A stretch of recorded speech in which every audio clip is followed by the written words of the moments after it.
Welcome to the Rugby Obsession Deep Dive. Today we're going to unpack an article from the South African website. It's titled The Most Inspirational Springboks Comeback Story. Right. It's from May 10th, 2025, and it really gets into that incredible Springboks win against France, 29-28 in the 2023 World Cup quarterfinal. Yeah, a nail biter. Definitely.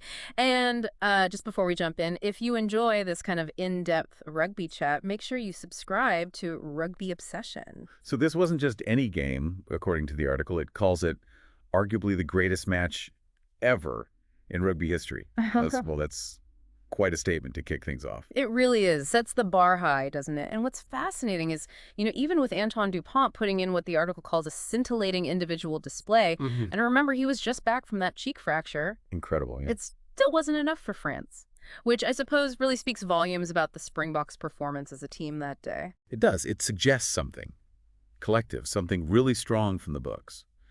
But the article, it zooms in quite a bit on one player, doesn't it? Jesse Kriel. Exactly. He's sort of positioned as a key figure in that win. And they add this interesting layer mentioning he'd faced criticism before, in a Springbok jersey. Right, that adds context. Why do you think that criticism might have been there? What's the usual story with that?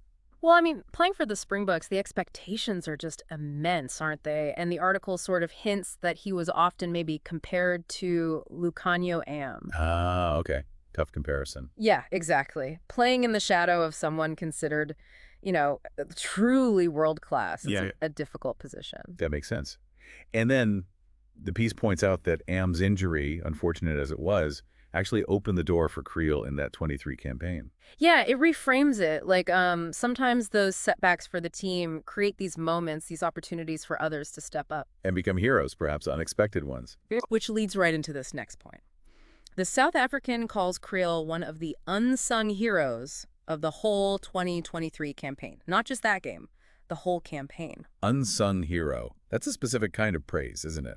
What does that usually mean in rugby terms? Well, typically it's about the players doing the hard yards, the stuff that doesn't always make the highlight reel, right? Yeah, exactly. Like solid defense, reliability, maybe hitting rucks hard, securing ball, the unglamorous stuff that wins matches. The absolute backbone of a winning team. So perhaps Kriel's contribution was that kind of vital, maybe less visible work that just held everything together. Could be. And the article doubles down, saying his performance specifically against France was likely the best of his career. On that stage, against that opposition, that's huge praise. It really paints a picture, doesn't it? A player really hitting his peak when the pressure was absolutely immense. Absolutely. And the author ties it all together by framing it as a redemption arc, overcoming the past criticisms, seizing the moment. Yeah, that narrative is always so compelling in sports. The comeback story, proving people wrong, finding that next level. What is it about that redemption idea that clicks so much, do you think? I think it's human, isn't it? We see the struggle, the pressure, and then the triumph. It's inspiring because, well, everyone faces challenges. Seeing someone overcome them on a world stage, it resonates. Definitely. It taps into resilience, dedication. Speaking of insightful stuff, if you're finding this deep dive valuable, just a quick reminder to hit subscribe on Rugby Obsession so you don't miss out on future analysis. Good point. And another interesting thing the article does is actively ask readers for their opinions on Kriel. Oh, yeah. How so? It invites comments, even WhatsApp messages, asking what people thought of his performance. That whole narrative tries to bring the fan voice into it. That's quite engaging, actually. It recognizes that everyone watching that match probably had strong feelings, strong opinions. Exactly. Sport is a shared thing. Yeah. And fostering that dialogue is, well, it's smart. Yeah, it makes sense. Of course, the article also has the usual plugs for their own newsletters and social media, which is standard practice. Sure. But looking at the piece overall, it's doing more than just reporting a score. It's crafting a story. A story about resilience, yeah. Team resilience and individual resilience with Kriel, using that massive win to spotlight perseverance and maybe those contributions that aren't always obvious. Spot on.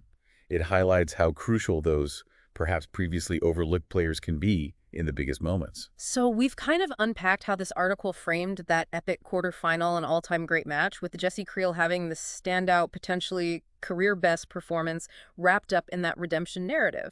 So thinking about it more broadly, why do these comeback stories, these redemption arcs, resonate so strongly in sport? What's the core appeal?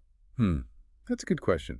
Maybe Maybe it's because they feel relatable Mm, in a way, even though it's elite sport, the pattern of facing adversity, struggling, and then pushing through to succeed. right. That mirrors challenges in our own lives, doesn't it? It gives you a bit of hope, maybe. A reminder that setbacks aren't the end of the story. That's a great way to put it, that sense of hope and inspiration. Okay, so now we really want to hear from you, the listeners. What are your memories of that incredible Springboks France game? Did you see it the same way? Yeah, what did you think of Kriel's performance? Do you buy into that redemption arc idea? Was it his best game? Let us know your thoughts. We always love hearing different perspectives.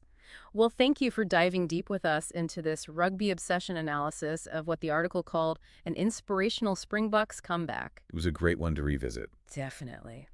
And please don't forget to subscribe to Rugby Obsession. That way you won't miss our next deep dive into the fascinating world of rugby.